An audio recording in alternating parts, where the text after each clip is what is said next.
Hi everyone, my name is Dina. I'm an educational designer and language learning specialist, and last autumn I passed my YKI test with all fours. I was taking it in Finnish, and despite my questionable command of it, I still managed to pass the test with flying colors. So in this video, I'll be sharing my best tips and tricks on how to prepare for the test and take it on the test day, hoping that it will help you pass it as well. I'm making this video in English, hoping to help as many migrants who are aspiring to take YKI at the keskitaso level in Finnish or Swedish. And if you're used to watching me in Russian, please turn the subs on. A tiny little bit of background before we jump into life hacks. I've been living in Finland for almost 5 years, and by the time that I took the test, I had been living here for 4. And my initial plan was to take the test in Swedish because I feel more comfortable in Swedish, despite my level being a bit lower, thanks to me speaking German and English probably, but still. But I got pregnant, so I didn't have the time on my hands, and I just decided to give it a go and prepare for a Finnish test in 30 days. And I shared this experience on my Telegram channel, The Rocky Road to YKI. If you are interested, you can go there and just retrace my steps day by day and prepare for the test in the same way. I really only learned Finnish sporadically. I took 2 university courses for Finnish and 2 university courses for Swedish when I was studying for my master's here, but most of the studies I've just done at home on my own, and also went for some practice to libraries for some speaking practice in like language cafes and such.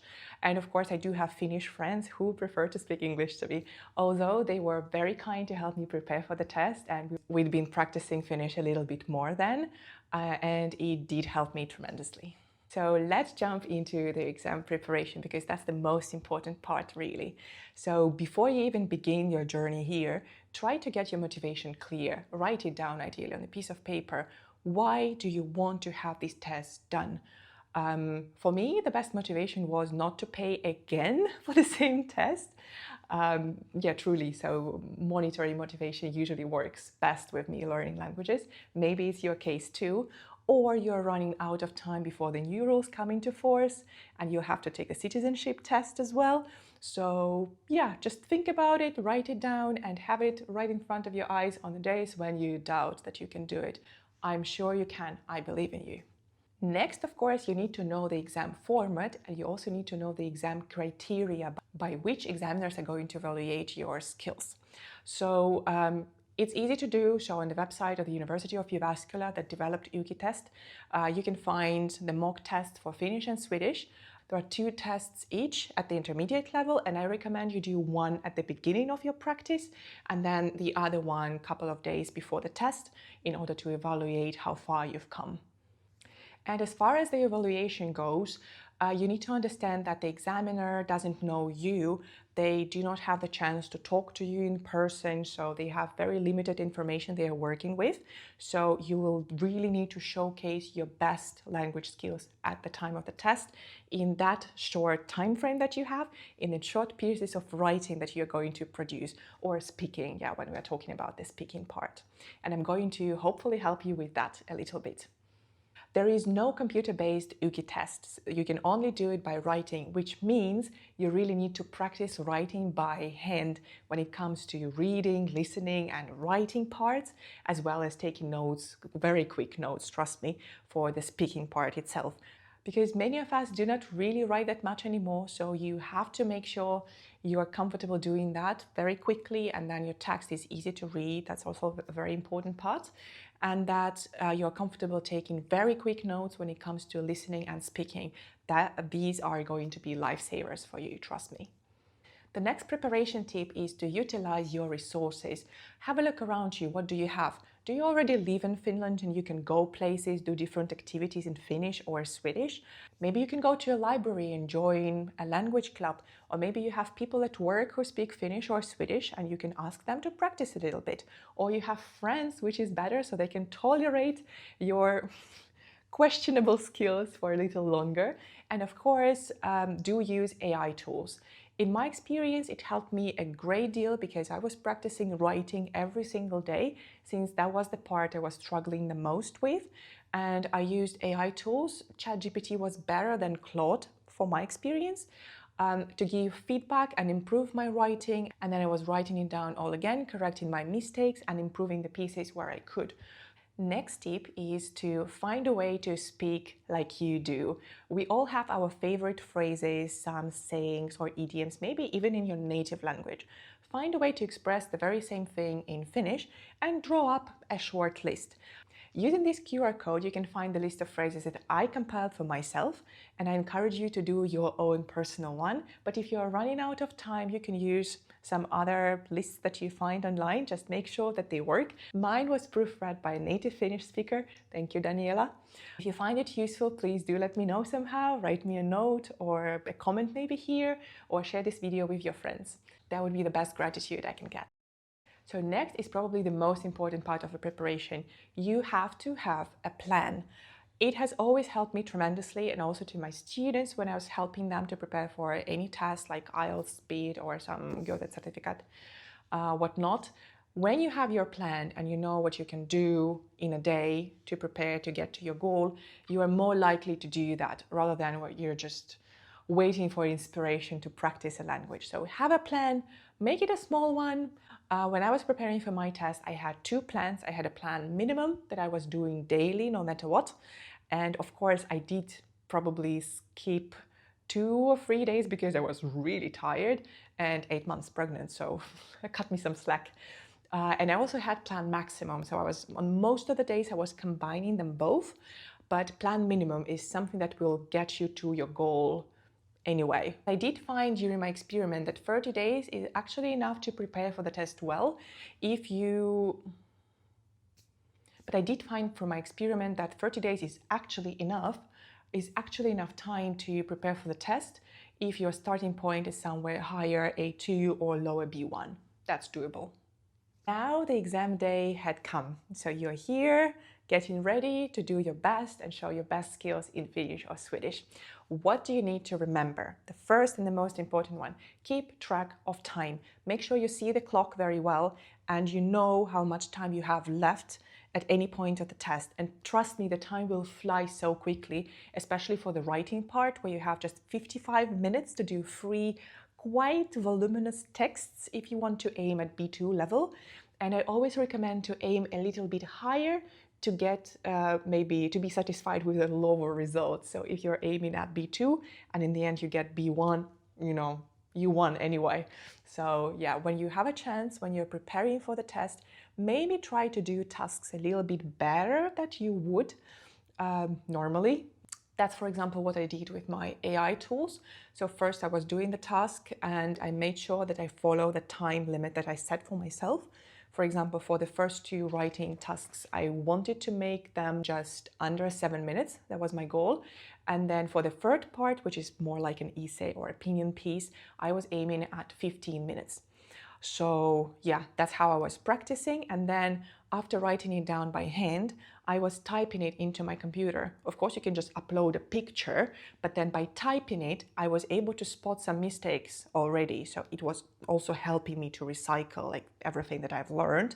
And then I asked the AI to evaluate my writing based on the exam criteria that you need to upload there first. That's very important. And then improve my text so that it matches more of a B2 level. And then, of course, do not trust everything the machine gives to you because it's not very accurate, but it's pretty good. So always take what it gives you with a pinch of salt and you'll be fine. The next part, work with every question in a smart way. Usually the tasks get from easier to more difficult, which means the tasks that are at the very beginning of the test part are easier to do. So you can just, very quickly do stuff. And then the parts that you are more struggling with, do not waste your time there. Do your best, highlight it somehow so that you can go back and double check if you have time. But try to do as much as possible, especially for the very last parts of the test where you're going to write open-ended answers. And that's very important for examiners also to see that you manage to do a lot in quite a short time and then you produce some text, because at the end of the day you're evaluated based on the text you produce, not only like whether you guessed A, B or C is correct.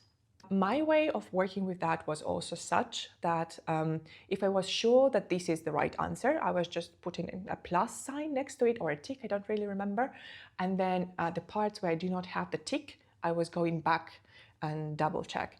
And always when you work with the text, highlight, somehow circle the parts that give you answers, draw arrows, whatnot. It will help you, really. It will help your thinking process. And if you have a chance to do the same kind of routine while practicing for the test, it will help you a lot as well. I was mainly practicing using digital tasks, so it was not of much use, but I just know this routine because I've been doing it professionally for more than a decade. A lot more than a decade, actually. The next is my favorite language test tip that somehow people do not really talk about. Lie. Your nose will stay the same. You're not a Pinocchio, and the examiners do not know who you are, what your life is like, what gender you are. And even if they know somehow, because there is a name written on the test paper, you can still, have some fun with that. Nobody knows. Because sometimes you do not have the right vocabulary to talk about something from the perspective of, I don't know, let's say an unemployed person, or a person doing some renovations at home. For example, it's so expensive now that I cannot imagine myself doing any renovations. Therefore, I do lack the language for that. But you can always pretend that you are, say, an old nonna who is waiting for her grandkids to come and do some, tweaks to her house. Because why not? I mean, at the end of the day, it just matches the goal. So you produce some text and it will work. So please do lie. It is actually making things quite fun. And for the second part, I had to write a text about improving our yard, the piha. And oh my God, I do not have the vocabulary to talk about it because the only words that I have is like kukka, the flower, puu, tree. And also I know puska, which is a bush, because my friend told me that the former president of the United States is known as George Puska here, because puska means bush. So I worked with that and I brought in my knowledge of, a bit of history, art and culture here, because I pretended to be Aino Aalto, the famous wife of the famous architect, and she was a designer herself, and they worked together on many projects. So I suggested, in improving our yard, to build a leikkimaaja, because I don't have the words for swing and slide and other things. And I said that my husband will design like the house and I will create some furnishings or whatnot. Then I signed the letter as Aino Aalto. Was I really Aino Aalto? Of course not, but I guess someone who was checking this part had a great time. The next tip is use your common sense. Sometimes you have no idea what's happening in the task, or you haven't really heard even what they were talking about, but you read the question and just use your best guess and try to give the best response you can in the situation, because sometimes it just works. Like in listening, I was thinking that I failed that part because there were a couple of questions that I haven't heard at all, but at the end of the day, apparently my common sense somehow made sense, and then I also got a 4 for that part. Magic. And once again, I'm going to repeat that. Do your best to do all the tasks available. And in listening, it means, for example, that you really need to read quickly, underline the key words, and start reading the next task, even like when the previous task is finishing. Because if you're sure that the task 1 and 2 were very simple and you don't have any, questionable parts you want to go back to, just start reading the next task, because you won't have enough time for that, trust me. And when it comes to open-ended questions, try to write full sentences where it makes sense.